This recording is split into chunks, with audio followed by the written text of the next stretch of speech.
Gani mwanafamilia wa channel tupendwa hii hapa ya Bizoza Media. Kama ndo mara kwa kwanza, basi nikusihi usisahau kusubscribe, kulike, kushare pamoja na kucomment. Bwana, mume wa Nifa alia kwa uchungu mkubwa baada ya kupokea taarifa ya mke wake ambaye ni bibi Nifa kuweza kuachiwa. Hili jambo bwana limemfanya aweze kutoa machozi ya hali ya juu, na kisha tumeweza kuona amefunguka vitu vingi kuhusiana na kila kitu ambacho kilichoweza kutokea.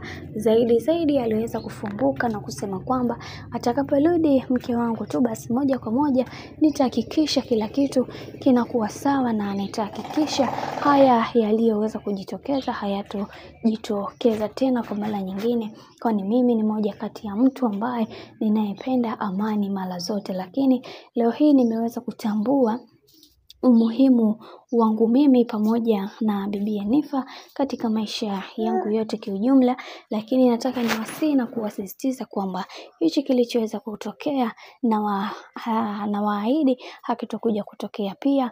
Na washukuru watu wote ambao waliohusika katika kupambania haya mahusiano na waliohusika katika kupambania maisha ya bibi Nifa akiwa huko gerezani. Lakini tumeweza kuona watu wengi waliweza kutoa pole nyingi, maombi mengi, na tuliweza kuona familia ya Nifa nayo iliweza kujihusisha katika maombi ya kuweza kumwombea bibi Nifa, na hatimaye Mungu ameweza kujibu maombi hayo, na leo hii tunaona kabisa bibi Nifa yuko layani na maisha mengineyo yanazidi kwenda. Na pia Nifa kwa upande wake na yeye aliweza kutoa shukrani, familia ya Nifa pia iliweza kutoa shukrani kwa hichi ambacho kilichoweza kufanya na Watanzania, na Nifa mwenyewe aliamua kutoa shukrani pamoja na mdogo wake kiujumla. Na pia watu wengi waliweza kuongelea hili jambo wakisema kwamba bibi Nifa hatutoweza kumwacha hivi kwenye tatizo ambalo atakaloweza kupitia, kwani sisi tuko hapa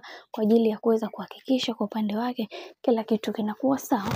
Tukirudi katika upande wa comment za mashabiki, kama unavyoelewa na kutambua kwamba kuna baadhi ya mashabiki wengi waliweza kufunguka kuhusiana na hichi, kisha wakasema kwamba ashukuriwe Mungu wa mbinguni kwa kila kitu ambacho alichoweza kutenda. Tunaamini haya yote yalikuwa tu yana muda na mambo mengineyo yatakwenda kuisha.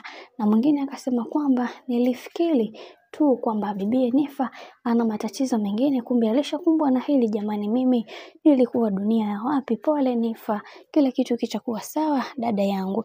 Na mwingine akasema kwamba aisee, Nifa amepata mwanaume mzuri na wa kumjali, kwa sababu kila wakati amekuwa akimpambania licha ya yeye mwenyewe Nifa kuweza kumpiga kibuti, lakini kwa upande wake yeye ameamua kuweza kuwa upande wake na hakuweza kuonesha chuki ya aina yoyote. Haijalishi kama walikuwa na migongano na ugomvi wa hapa na pale, lakini bado ameendelea kuonyesha uhalisia wake na upendo wake kiujumla kwa mke wake. Hili jambo ni jambo zuri, na pia aendelee kushukuriwa huyu binti kwa kila kitu ambacho huyu bwana kwa kila kitu ambacho alichoweza kukifanya. Bwana, hizo ndio comment za mashabiki ambazo zilizoweza kumiminika kuhusiana na hili sakata zima la bibi Nifa kuweza kuachiwa, na pia tumeweza kuona familia yake iliweza kufurahi kwa kiwango kikubwa cha hali ya juu. Bwana, mambo ni mengi halafu muda ni mchache.